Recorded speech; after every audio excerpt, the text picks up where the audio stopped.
कामयाबी तक today GK series में आपका स्वागत है। फिर हम आपके लिए लाए हैं अन्य और प्रश्न जीके के जो आपकी परीक्षा के कहीं ना कहीं इर्द गिर्द अति महत्वपूर्ण हो जाते हैं।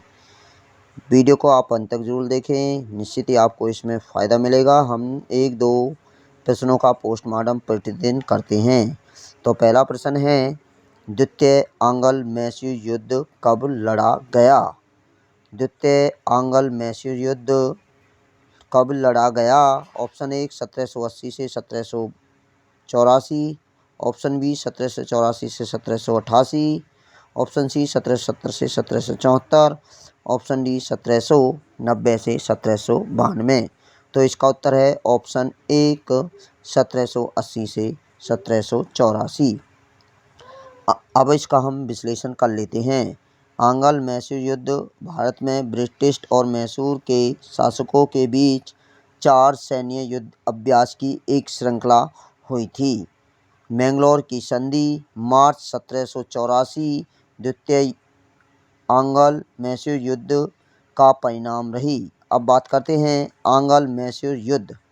प्रथम आंग्ल मैसूर युद्ध 1787 से 89, दूसरा आंग्ल मैसूर युद्ध 1780 से 1784, तीसरा आंग्ल मैसूर युद्ध 1790 से 1792, चौथा आंग्ल मैसूर युद्ध 1799 में।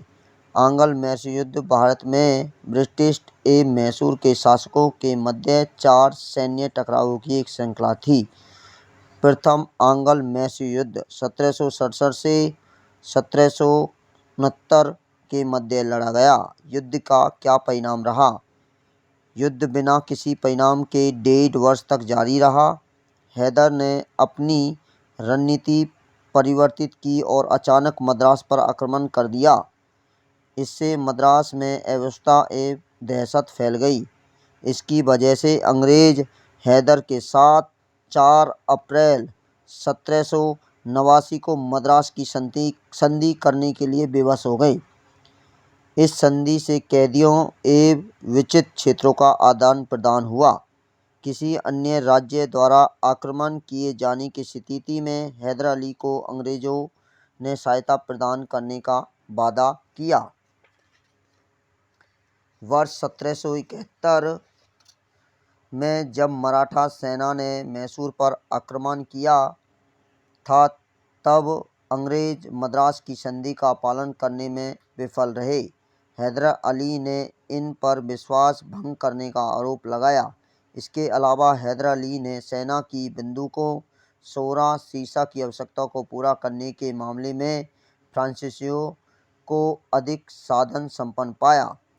नतीजतन उनके मालाबार तट पर फ्रांसीसियों के अधिकृत क्षेत्र माहे के मध्य से मैसूर में फ्रांसीसी युद्ध सामग्री का आयात करना शुरू कर दिया।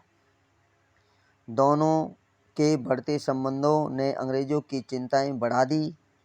नतीजा ये रहा, अंग्रेज़ों ने माहे को अपने अधिकार में लाने का प्रयास किया, जो कि हैदर अली के संरक्षण में था। युद्ध के क्या परिणाम रहे? हैदर अली ने अंग्रेज़ों के विरुद्ध मराठा निजाम के साथ गठबंधन किया। उसने कर्नाटक पर आक्रमण किया, अरकोट पर कब्जा कर लिया और 1781 में कर्नल वेली के अधीन अंग्रेज सेना को पराजित उन्होंने कर दिया। 7 दिसंबर 1782 को कैंसर के कारण हैदर अली की मृत्यु हो गई। अब बात कर लेते हैं तृतीय आंग्ल मैसूर युद्ध। यह युद्ध 1790 से 1792 के मध्य लड़ा गया। मैंगलोर की संधि टीपू सुल्तान व अंग्रेज़ों के मध्य विवादों को हल करने के लिए पर्याप्त नहीं थी। दोनों ही दक्कन पर अपना राजनीतिक वर्चस्व स्थापित करने का लक्ष्य रखते थे। तृतीय आंग्ल मैसूर युद्ध तब शुरू हुआ जब टीपू सुल्तान ने अंग्रेज़ों की एक सहयोगी त्रावणकोर पर आक्रमण कर दिया। त्रावणकोर ईस्ट इंडिया कंपनी के लिए काली मिर्च का एकमात्र स्रोत रहा। त्रावणकोर ने कोची राज्य में डचों से जलकोटल और कन्नानौर खरीदा था। टीपू की एक जागीरदारी थी। उसे त्रावणकोर के कृत्य को अपने संप्रभु अधिकारों का उल्लंघन माना। युद्ध के क्या परिणाम रहे? अंग्रेजों ने त्रावणकोर को साथ दिया और मैसूर पर आक्रमण कर दिया। टीपू की बढ़ती शक्तियों से ईर्ष्या करने वाले निजाम ए मराठा अंग्रेजों से मिल गई। वर्ष 1790 में टीपू सुल्तान ने जनरल मिडोज के नेतृत्व में ब्रिटिश सेना को हराया। वर्ष 1791 में लॉर्ड कॉर्नवालिस के नेतृत्व में संबाला और बड़े सैन्य बल के साथ अंबूर और बल्लौर होते हुए बेंगलोर तथा वहां से श्रीरंगपट्टनम तक पहुंचा और अंत में मराठों और निजाम के समर्थन के साथ अंग्रेजों ने दूसरी बार श्रीरंगपट्टनम पर आक्रमण कर दिया। टीपू ने अंग्रेजों को डटकर सामना किया परंतु सफल नहीं हो सका। वर्ष 1792 में श्रीरंगपट्टनम की संधि के साथ युद्ध समाप्त हो गया। चतुर्थ आंग्ल मैसूर युद्ध जो कि 1799 में लड़ा। वर्ष 1792 से 99 की अवधि के दौरान अंग्रेजों और टीपू सुल्तान दोनों ने अपनी क्षतिपूर्ति का प्रयास किया। टीपू ने श्रीरंगपट्टनम की संधि का समस्त शर्तों को पूर्ण किया, उसके पुत्रों को मुक्त कर दिया। वर्ष 1796 में जब वाडियार वंश के हिंदू शासक की मृत्यु हो गई तो टीपू ने स्वयं को सुल्तान घोषित कर दिया और पिछले युद्ध में अपनी अपमानजनक पराजय का बदला लेने का निर्णय इन्होंने किया। वर्ष 1798 में लॉर्ड वेलेस्ली को सर जॉन शोर के पश्चात नया गवर्नर जनरल बनाया गया। फ्रांस के साथ टीपू सुल्तान के बढ़ते संबंधों के कारण वेलेस्ली की चिंताएं बढ़ गई। टीपू के स्वयं अस्तित्व को समाप्त करने के उद्देश्य से उसके सहायक संधि प्रणाली के माध्यम से उसे अपने अधीन करने के लिए विवश किया। युद्ध का क्या परिणाम रहा?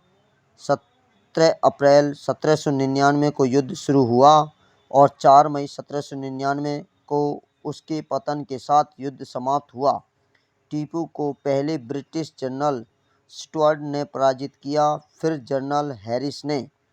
लॉर्ड वेलेस्ली के भाई आर्थर वेलेस्ली ने भी इस युद्ध में भाग लिया। मराठों और निजाम ने पुनः अंग्रेजों की सहायता की क्योंकि मराठों की टीपू के राज्य का आधा भाग देने का वादा किया था तथा एवं निजाम पहले ही सहायक संधि पर हस्ताक्षर कर चुका था। टीपू सुल्तान युद्ध में मारा गया और उनके सभी खजाने अंग्रेजों द्वारा जब्त कर लिए गए। अगला प्रश्न है, सातवाहन साम्राज्य का संस्थापक कौन था? Option A Kanha, option B Simuk, option 3 Gautamiputra, option 4 इसमें से कोई नहीं। तो इसका उत्तर है ऑप्शन बी सिमुक। सातवाहन राजवंश दक्कन और मध्य भारत में मौर्य राजाओं को पराजित किया गया था। सातवाहन साम्राज्य की स्थापना सिमुक ने अंतिम कण्व राजा सुसमरमन को पराजित करने के बाद की। इस राजवंश के सबसे प्रमुख राजा गौतमीपुत्र सतकर्णी थे। सातवाहन साम्राज्य मौर्य साम्राज्य की शक्ति कमजोर पड़ जाने के बाद अपने चरमोत्कर्ष पर पहुंचने लगा था। मौर्य साम्राज्य के पतन के बाद प्रतिष्ठान गोदावरी नदी के तट पर स्थित पैठन को राजधानी बनाकर सातवाहन वंश ने अपनी शक्ति का उत्कर्ष प्रारंभ किया। इस वंश का प्रथम राजा सिमुक, जिसे श्रीमुख कहते हैं, जिसने 210 ईस्वी पूर्व के लगभग अपने स्वतंत्र राज्य की नींव डाली।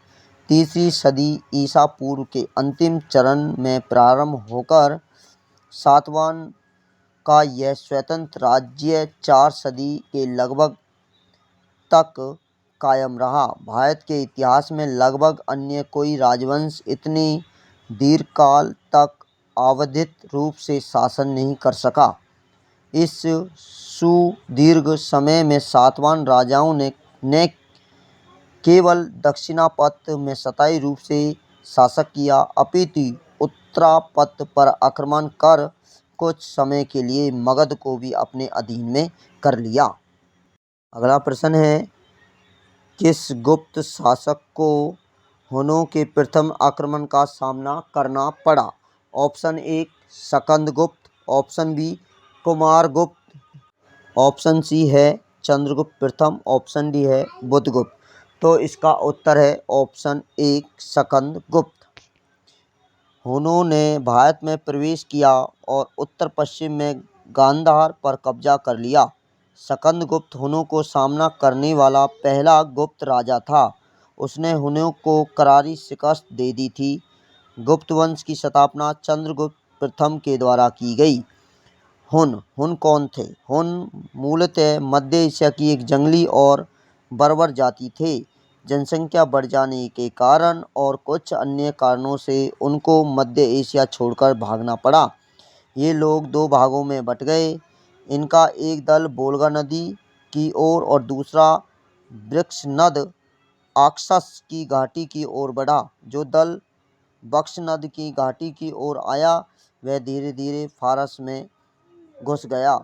वहाँ से वे लोग अफगानिस्तान में आए और उन्होंने गांधार पर कब्जा कर लिया। इसके बाद उन्होंने भारत के उत्तर पश्चिम में स्थित शक और कुषाण राज्य को नष्ट कर दिया। तत्पश्चात इन लोगों ने भारत में प्रवेश किया। थोड़े ही समय में इन लोगों ने भारत के उत्तर पश्चिम में अपना अधिकार कर लिया। अब भारत पर आक्रमण कब किया, जान लेते हैं। भारत पर हुनों का पहला आक्रमण 458 ईस्वी में हुआ। उस समय गुप्त सम्राट कुमारगुप्त गद्दी पर बैठा हुआ था। उसने युवराज स्कंदगुप्त को हुनों को हराने के लिए अपना उत्तराधिकारी बना लिया। स्कंदगुप्त ने हुनों को बुरी तरह पराजित कर दिया।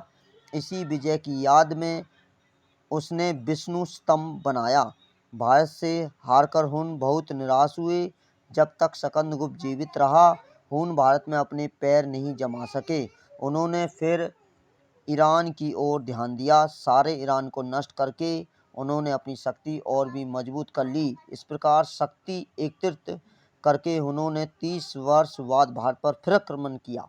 हुनों के प्रथम या प्रमुख सरदार का नाम था तोरमान और उसके पुत्र था महिरकुल थे। लेकिन स्कंदगुप्त के बाद कोई शक्तिशाली शासक नहीं हुआ जो हुनों का सामना कर सका। अतः 6ठी शताब्दी के आरंभ तक उन्होंने भारत के उत्तर पश्चिम हिस्से में एक बहुत बड़े भाग पर अधिकार कर लिया। धीरे धीरे उन्होंने गुप्त साम्राज्य को लूटकर उसे छिन्न भिन्न कर दिया। यदि यह वीडियो अच्छी लगी हो तो वीडियो को लाइक करें, शेयर करें, सभी अपने दोस्तों को शेयर ज़रूर कर दें। हमें कमेंट में बताएं वीडियो कैसी रही। आप हमें कमेंट में ज़रूर लिखें कि वीडियो कैसी रही। लाइक करें, कमेंट करें, शेयर करें। फिर कल मिलते हैं हम आपको अन्य वीडियो के साथ। जब तक